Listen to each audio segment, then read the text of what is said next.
still in Norway with the world's second largest installed gun, 38cm battery Vara, out here in Kristiansand. In the first two episodes we were focusing on the enormous gun itself inside the turret and the huge enormous casemate that was built around gun number 1 that never arrived.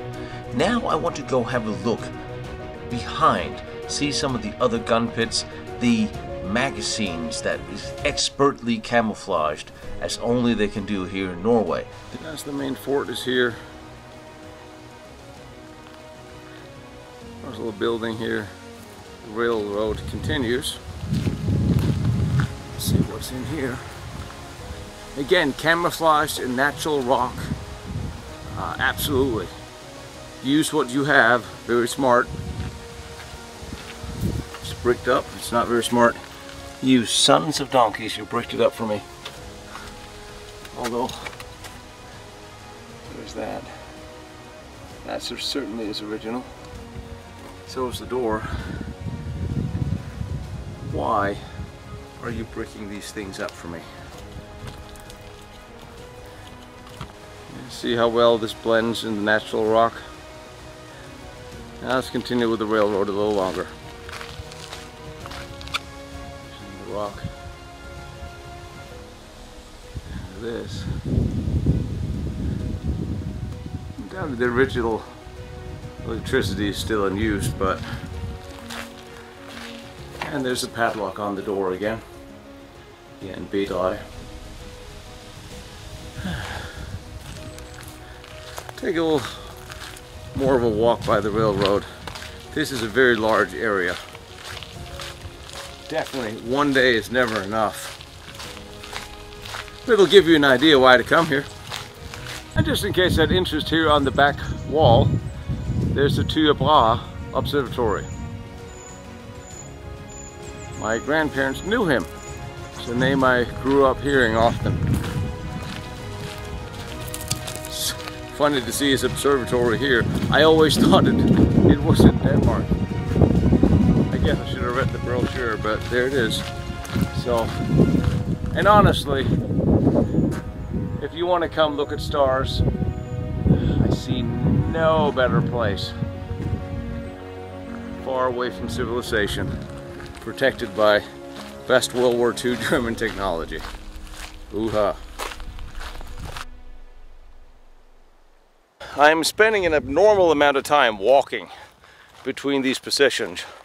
But if the Germans put a railroad here, there's a reason for it. I think I see the reason. Well, I see an entrance. This looks like where an ammunition train would go. Very well camouflaged with all the natural rock. I'm imagining they built the bunker, the casemate first, and then surrounded it with the natural rock. Very hard to see from the air and or to attack. That is very, very cool. Yep, that's the munition bunker. Those two of them here for the 38cm shells. Now you gotta remember, these shells weighed 800 kilos. You had the blue armor piercing and the yellow was the explosives. HE. 1,436 grenades here, and 200 in each ammunition bunker, and 100 in each cannon turret, or position. This is something else. So this is where the train would go in, just like we saw in Denmark. I think this is a Regelbau S63, 163S, I believe. But this is just, this is how you use the natural resources for camouflage and protection. And you see one of the ventilation shafts, I am presuming, sticking up out there. So the casemate was built and then camouflaged. And if you look at this from above, it is impossible to tell here's a bunker. There's the other entrance, and up here you would probably have the security. You would have a Tobruk or something up here guarding for close protection of the munitions bunker. And since I can't gain access to this ammunition bunker because I don't have the key, I wanted to show you what they look like. So this is the same type of ammunition storage facility that I found in Hanstholm in Denmark. You can check out that show on some of the episodes I've done from there. But this is what the ammunition bunkers look like on the inside in two storage, where you'd keep the shells in one level and the powder in another. Where the rail will take the projectiles onto the trolley carts. From in here there'll be a crane and they'll load the projectiles onto the rail, onto little carts, and take them on, because these were very, very heavy. So over each entrance there's another rail for a crane. Just probably a little pulley system. And of course, like I said, there's an underneath. As we all know, wherever I go, there's always stickers. Oh, I've seen worse. That's a nice temperature for red wine down here. And here is a slightly smaller gauge beam for more munitions. I'll keep these rooms on. It's kind of hard for you guys to tell. It's a little high to light up a completely darkened room, sorry. So that's where the pipe upstairs comes from. So air, I would imagine humidity for the powder would be an issue. So air filtration would be one of the issues that needed to be constantly addressed and monitored. And here's another room, and you see there are rails. And this is, oh, this is very interesting. This is the splitter for the rails. You'd pull that in for when you need to direct the munitions out, or your little pulley system in here. That's very neat. That's very cool that's still here. That's very neat. And then the ammunition would come through the door, be pulled out. Since we are one stair flat below, and here's another pulley system. So we have a pulley system between these rooms down here. But how would you get the ammunition upstairs or downstairs? This is just a storage room. You have these two rooms, so you could flip the munition from here to there and there to here. But how would you get it upstairs? It had about 1,000 rounds of 38cm ammunition in 4 storage bolt bunkers like this, with the walls about almost 4 meters thick. And just like I said, there was the heating ventilation system underneath to ensure the climate control for the powder. The powder was kept down below, so it could be easier carried up the stairs, and the heavy shells upstairs, which explains all the rail links and railroads. And of course, we're looking at foundations of buildings, and the interesting thing is this looks like my very first barrack building when I was a young recruit, built by the Germans. Even got the same color, although the foundation most definitely is different.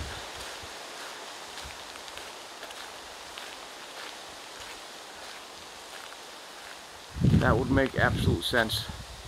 This is what the barracks would look like, probably with a bunker over there. We see so many foundations of buildings, and this is very typical of what we have seen, although here built in the rocks that was readily available here.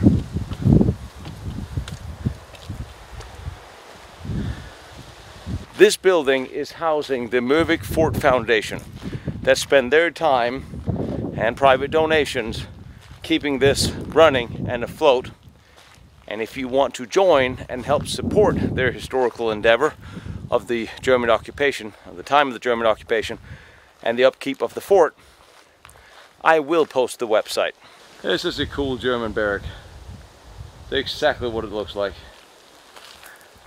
And this, I am curious. Now it looks like it's locked. Of course, here everything is locked, but it also looks like there's no roof or walls. So it may not be that big of an issue.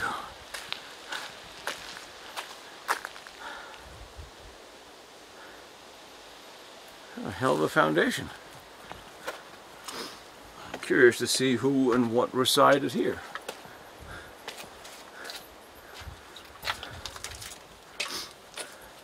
Steel windows. Upper. Ooh. Ooh.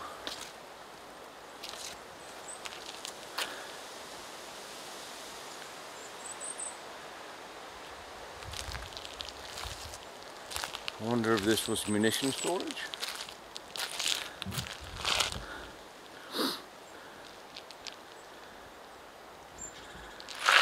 Obviously these used to have a roof that would then have been covered, and an upper floor here.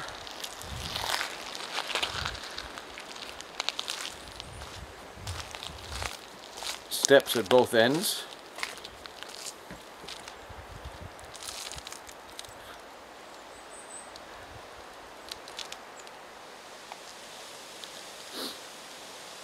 This is not construction that I've seen lately, and interesting enough, there's a little rebar inside the cement that's covered by the local rock. And of course, it's blocked off. I will donate and support to these guys all I can, but only if I get the key. And there's a protective hatch on the ground that used to be on that window, which means you see the traditional cement rebar up there, and then covered with a rock for camouflage, added protection. It's a very interesting building, because I don't know what it does or did. See, obviously the door is closed right next to the barracks. Interesting.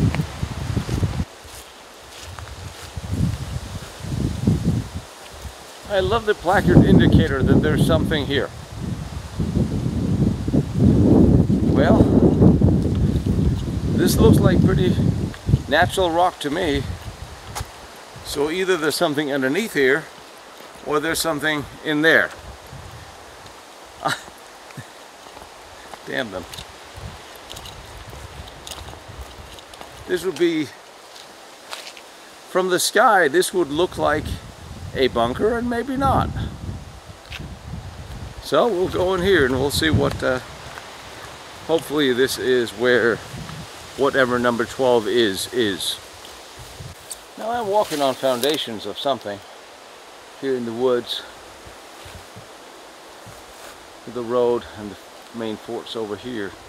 I'm looking for the fort that's not restored. Now, this is probably not the way to get to it. A lot of rock. But being in Norway, that does not tell me the same. And when I see this in Polish forests in Germany, I would think there was something here. When I'm in Poland, when I'm in Norway, well, I think it's over there. There's a lot of rock in these hills. We call them mountains. So it's hard to tell what was supposed to be here, what was placed here. Where's my German geologist where I need one? Alright, let's see if we can find the road to the fort. Alright, so I'm coming out of this clearing. And it's the railroad tracks again.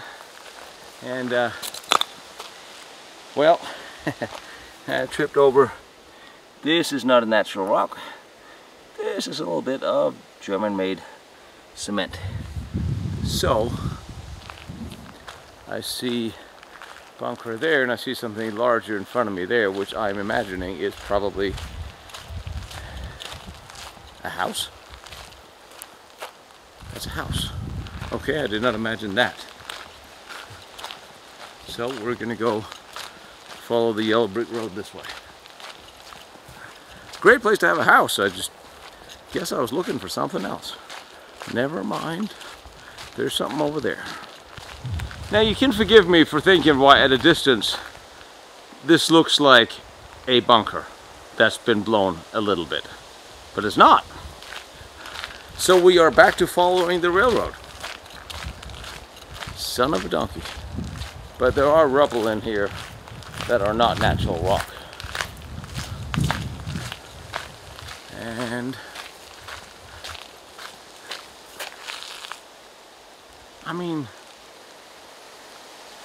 hell of a way to camouflage things. Using the natural elements. Well done.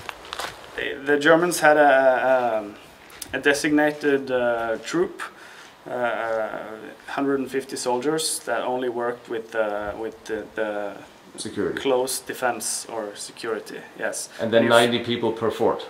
Yes, you would find, we have found in the area all around 141 one-man foxholes, if you can call it that. Yeah. Yeah. So the area all around was defended, and on the other side, where you don't have the sea as a natural border, there was a big minefield. So towards the public, there was 2 large minefields. And how many forts in Norway were there like this? Do you know? As big as this one, I think it was about 10 or 12 maybe. It was a lot of smaller forts that had like a 10.5 centimeter. Yes. Here is the third 38 centimeter cannon position, the one without the gun. But here it is, a foundation built up just like the other one. Where in Denmark the walls were just filled in with dirt and grass and plants. You don't have that much rock in Denmark. We're coming up to the cannon pit. Yep.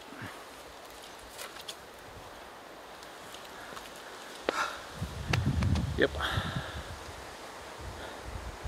Plates are still in place.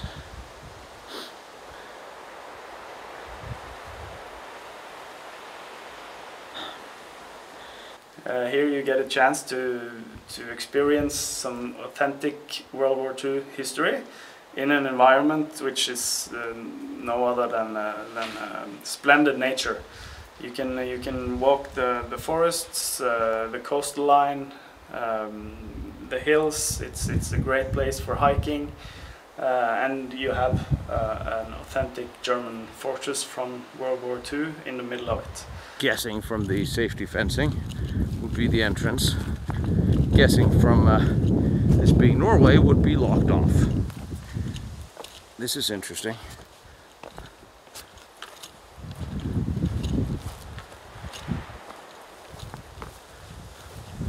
You can see why the entrance would be very, very hard to see from the air. Entrance roads, let's go see if any of them are open.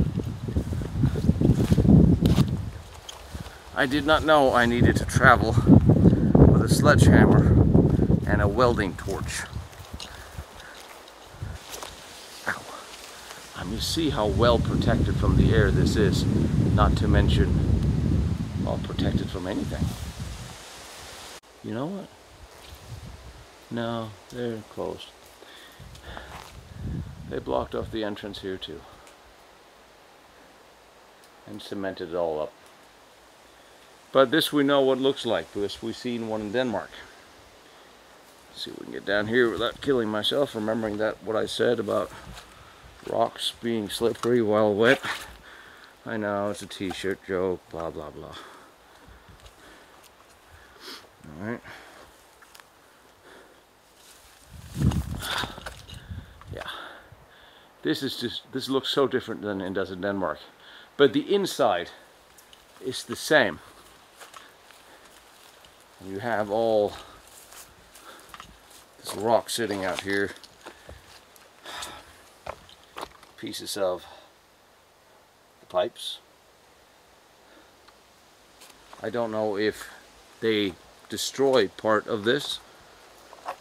It's very hard to tell. But these entrances, it's very, very nicely camouflaged.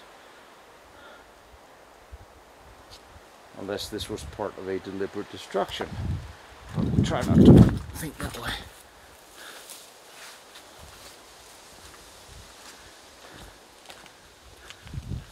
Yeah. And the doors and inside are bricks. But this is definitely a heck of a setup. And this could have been part of the crane foundation to lift in the cannon into position here. There are bits and pieces sitting out here.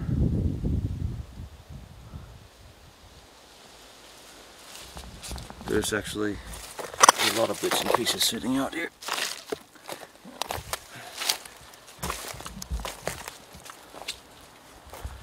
But if I start looking for bits and pieces, I'm not going to get to show you the main thing. The main thing is I show you what is where, tell you how to get it, what to look for, and then you come out here and you find it and you look for it, and then we share. You find the stuff and send me photos or videos so we can share with the world what artifacts have been found from the time of the war. I'm thinking all this rubble would have been piled up against the wall or something, not just laying here. It does feel a little forcefully disassembled, put it that way.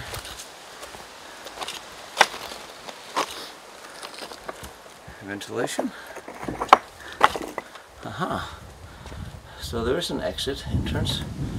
That's the emergency exit. And we know where that is inside the bunker from the walkthrough at Henstholm. However, here there's no such luck. So let's make our way back to the main cannon. Well, the third turret. And I'm back on the railroad.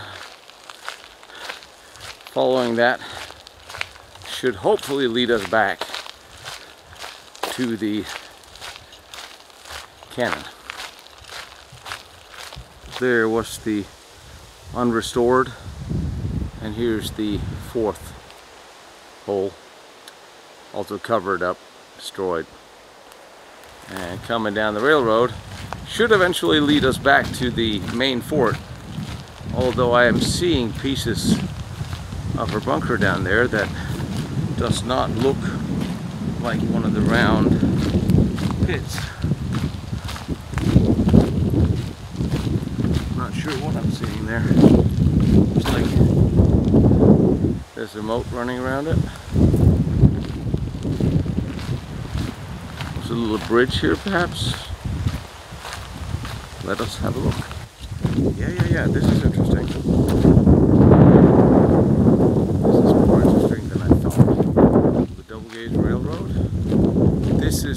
This is one of the other pits.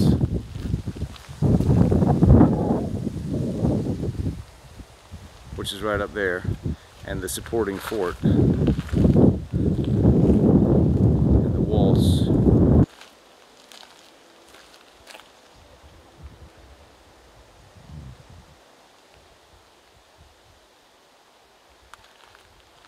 Well, it may be me, but if I look at the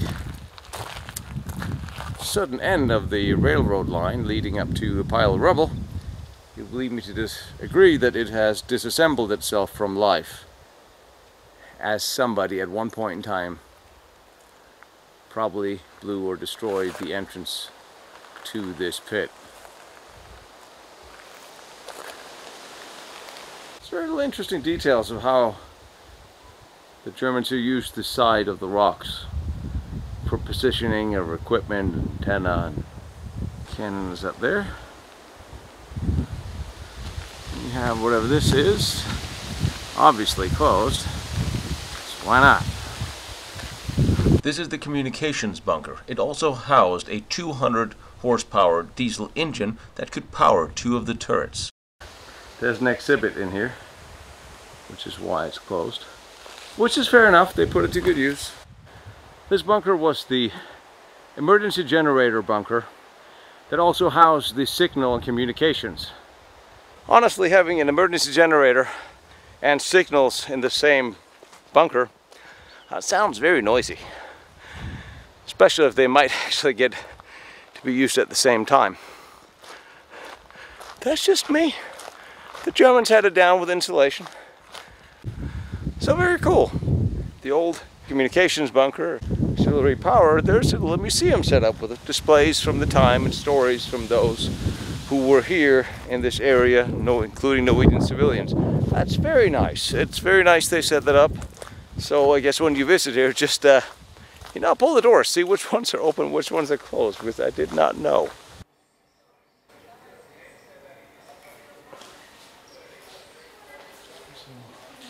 So this would have been the generator room.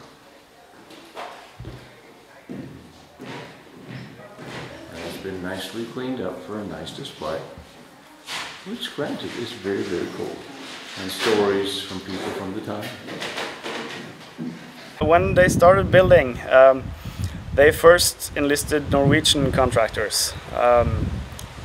Norway was in a recession. It was very little work. People were essentially starving. So when the Germans came and opened the money bag, it was not hard to get Norwegians to work for them. Of course, in the beginning of the war, nobody actually knew who the Germans were or how the war would go. So getting labor was pretty easy for the Germans. And the Germans, most Norwegians that have been interviewed afterwards praised the Germans for paying good money on time. The people who worked here lived in barracks on site, and they got 3 meals a day, a little liquor on Saturdays, and they were pretty much excited to have an opportunity to make money and feed their families. Same as in Denmark. Yeah. Exactly. And there were also Danes that came over to work.